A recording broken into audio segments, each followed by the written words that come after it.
Alright guys, welcome to class, and today we're going to talk about exponent properties through multiplication today. So, see if we can get this right.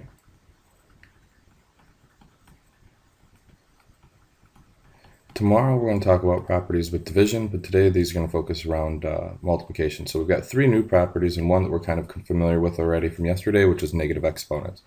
So I'm going to run through the properties with you, and then we're going to do some examples and kind of explore what they look like. So the first property we're going to talk about then is multiplying powers. Multiplying powers says if you have the same base, and again, this is a key part of what we need to talk about, is that these bases, again, A and A, have to be the same. So if it's the same base, we can multiply them, and our result then of our exponents is that they are added.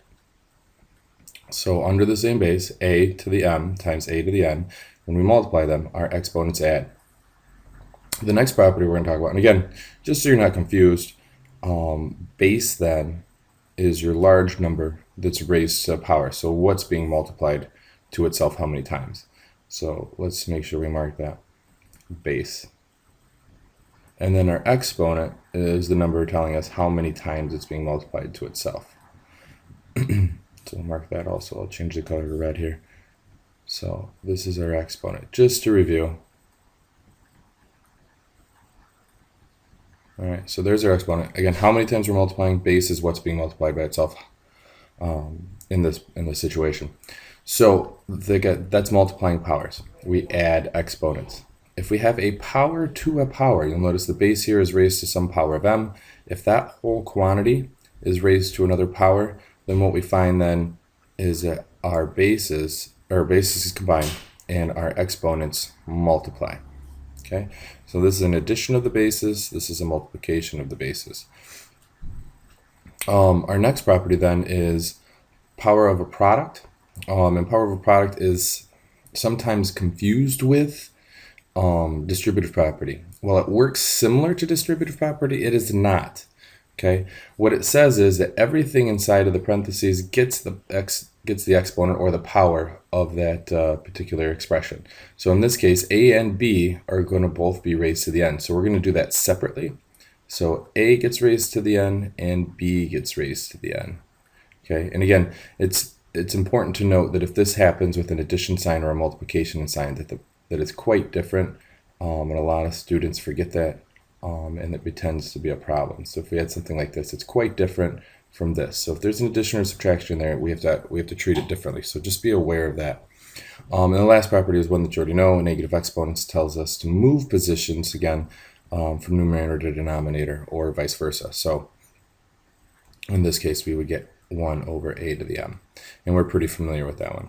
So those are the four rules that we're going to be using today. Again, three are new and one's just in there again to review from where we were at.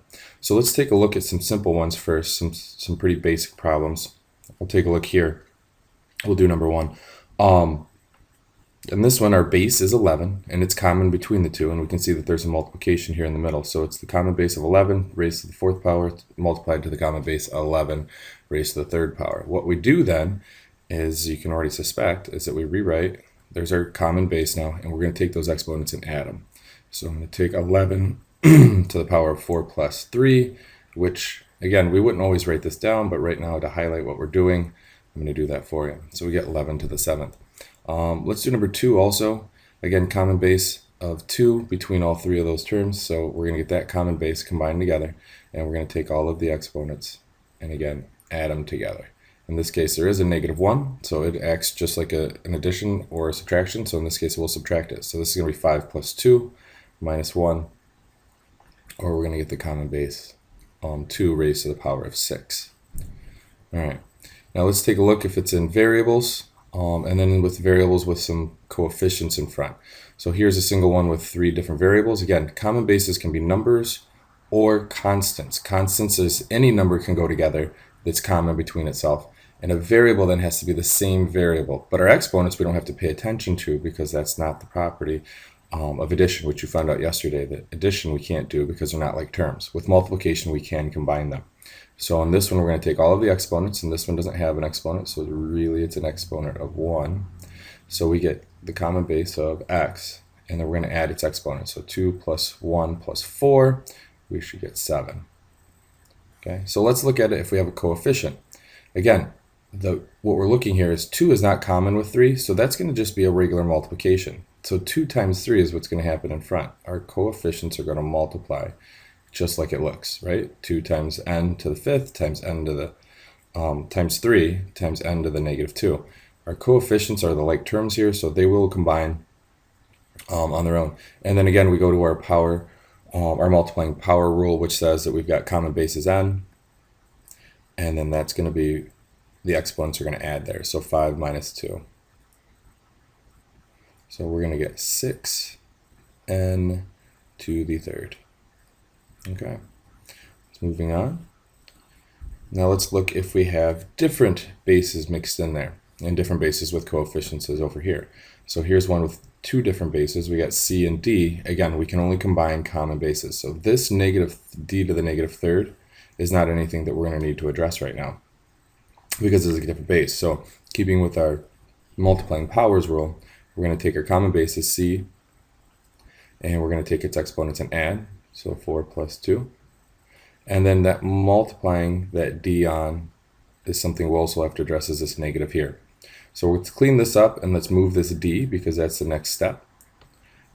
This whole thing here, that negative, tells us that it needs to move positions. Right now it's in the numerator, so it needs to go to the denominator. And c is positive, so it'll stay positive, so it stays in the numerator. So we're going to clean that up though by adding those two values. So c to the 6th over d to the third. Again, d moves the denominator there. So let's look at that with some coefficients in here. So we'll do example number 3 here. I think my numbering's off.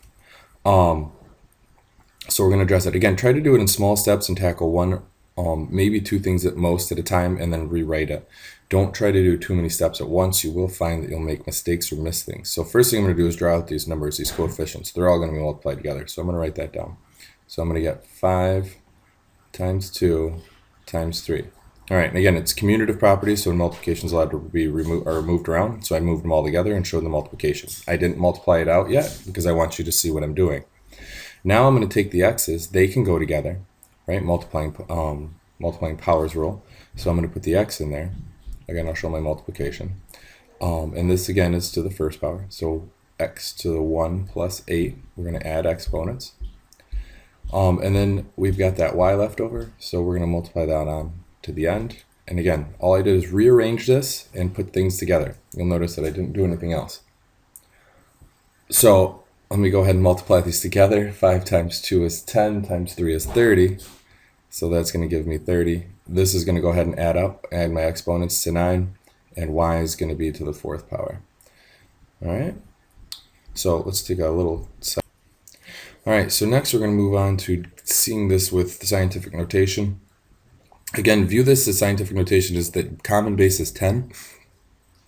Excuse me, and the two constants here, the 7 and the 4 that are being multiplied, seeing those as constants. So what we're going to do here is, if we're asked to multiply these two together, we're going to take the constants, kind of like we did above, and we're going to multiply them together. So this is going to end up being 7 times 4. Now, the common base then, power to a power, common base of 10, those exponents are going to add. So there's my common base of 10, and I'm going to go ahead and add these together. So the coefficients are going to multiply, and the common, again, power to multiplying powers rule says that this common base of 10 is going to add the exponents. So I'm going to end up with 28, it's a terrible 28, times 10 to the 7th. Now, we'll notice that this isn't in scientific notation anymore. This is 28, which is not between our rule of scientific notation was that first value a, so it's some value a times 10 to some exponent n. That a value has to be between 1 and 10. So we learned that yesterday, or the day before yesterday. So we need to adjust this, right? And so right now, our decimal place is right here, and it needs to move 1 to the left to put this into correct scientific notation, which means that we need to adjust our exponent. It's moving 1 to the left, but ultimately it means it has to move 1 more back to the right to address this, because this is a very large number, right? This times 10 to the 7th, which means that there's 7 zeros here. Really what we're doing then is moving 1 to the left, which is adding another 0 that has to multiply on there. So this becomes 2.8 times 10 to the 8th. And so that'll be the correct scientific notation. Okay, again, power to a power, or multiplying a power rule there. All right, so let's look at that next rule that I was just kind of indicating about, which is power to a power. Now, power to a power, the rule said that when we take these, our exponents are going to multiply. So if you have some base raised to a power, you're going to multiply, if it's raised to another power, multiply those together. So the result of this one's going to be x to the third times, or 3 times 6. So we're going to multiply those together, and we know that that's 18, so it'll be x to the 18th. Looking at 8 here real quick, just to do one more, we're going to take m, our exponents is power to a power. Again, there's not another base here, it's just power to a power, and we're going to multiply those. So 4 times 7, and that's going to be m to the 28th. All right, so let's look at that in a little bit more complex setting. So here's some more here, and again, you'll see the negative exponents pops up. So we've got a negative exponent rule to deal with, but we also have multiplying powers because you can see we have common bases here. So this is a mix of all three of those properties. We can do a couple things here. We don't have division as a property yet. That'll come tomorrow. So really, we don't want to move this -2 yet. Let's go ahead and look at it as a multiplying power thing and a power to a power rule. So we're going to take this -2 and multiply it to the c. We could move this c cubed. We'll learn that property tomorrow. We could move it this way first. It's going to work out or result in the same solution to this expression. But right now we're going to stick with the rules that we know. So I'm going to multiply this first, right? I'm going to take this 2 and multiply it to that 3 and get rid of this parentheses. That's where we're going to start. So I'm going to end up with c to the 5th because we didn't do anything to that. And this is going to be c to the 3 times -2, my negative. All right, so let's clean that up. And again, try to do one step at a time for right now until you're really solid with these rules. You combine things, you'll make mistakes. I say that all the time though. So I'm going to have c to the 5th times c to the -6th.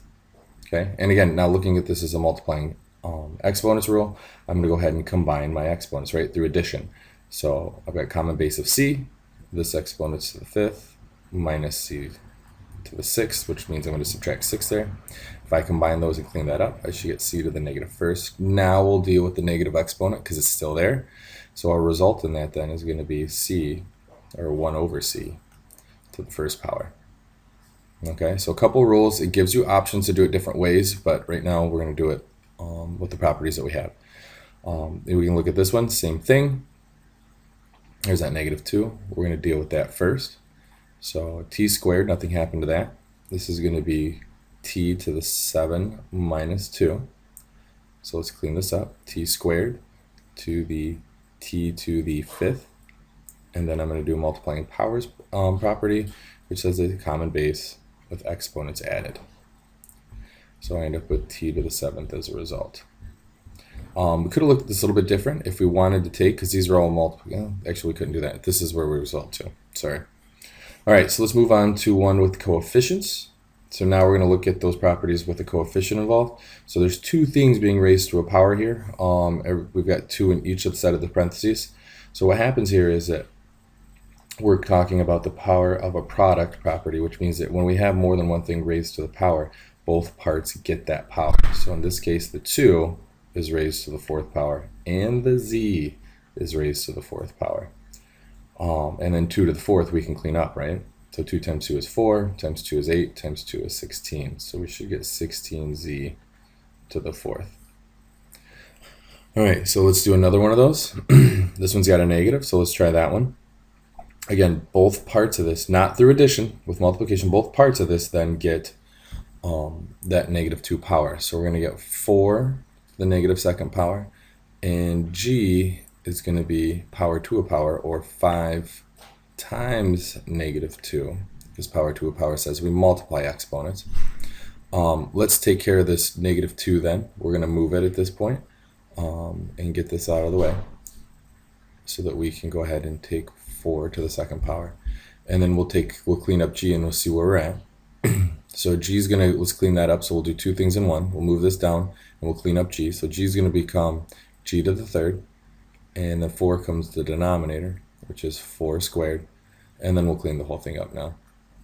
We'll end up with g cubed, and 4 squared is 16. That's a result. Now make sure when you're done with this that all of your exponents are moved if they're negative. All like bases are combined through the exponent rules, and all numbers and coefficients have been multiplied out to their simplest form. All right, let's take a look at some more complex ones. This is kind of where we'll see these things. We'll spend a lot of time with these, and you'll notice it's the same properties that we're using now, just a bunch more of it. So again, tackle one thing at a time. So first things first, I need to get rid of the parentheses. So I'm going to deal with this power to a power. So that's going to be multiplied in there. And then this 4 is also going to be multiplied into all three of these parts. There's three different terms in, or numbers in here. We got a constant, we got an x variable, and we got a y variable. All three of those have to have that applied to it.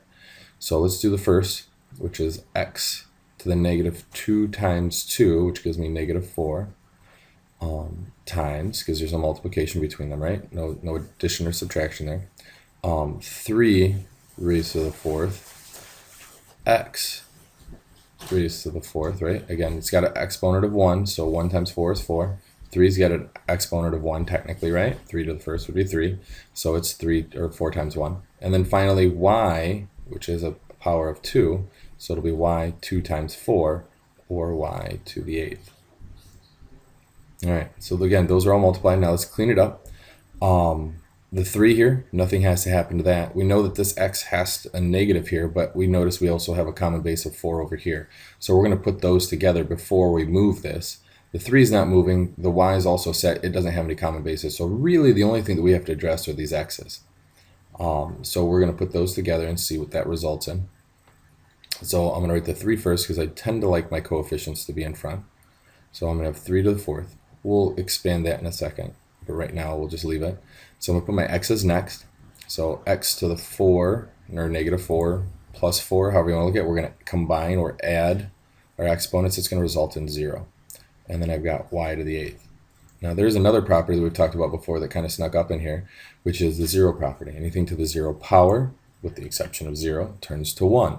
So I'm going to rewrite that. And if I'm multiplying all these, 1 looks like it drops out because it's just the same thing when you multiply by 1. So it looks like that x to the 0 drops out. It just means it's 1. All right, so now we can take this 3 to the 4th and multiply that out. So we get 3 times 3, which is 9, times 3, which is 18. 27, and then times 3 is 81. So we should have 81 y to the 8th. All right, so let's take a look at one more before we're done. I think I'm reaching my time limit at this point. So we'll look at this one here. So again, it's very similar to the last one. We're going to go ahead and take this, multiply this out. So I'm going to take this 3. Exponents are going to multiply because it's power to a power rule. And we can multiply that to that 3 also there. So c, or multiply your exponents, 2 times 3. So c to the 6th times 3 to the 4th, which we just learned what that was. It's going to be 81. And c to the 5th power, which means we're going to multiply those. So c to the 20th. All right. So now we can clean this up. Let's put our coefficient in front and multiply it. We're going to do two things at once. We're going to move it and multiply it. So it's going to turn into 81. And then my c's then, like bases with new multiplication, right? So that means that they're going to add. So I'm going to get c to the 26th. Okay. So I feel like we've covered most of the properties there. Again, I'm going to scroll back up to the top just to review with you. You've got 3 new properties to deal with. Tomorrow we'll get division. Like bases, right, are going to add exponents.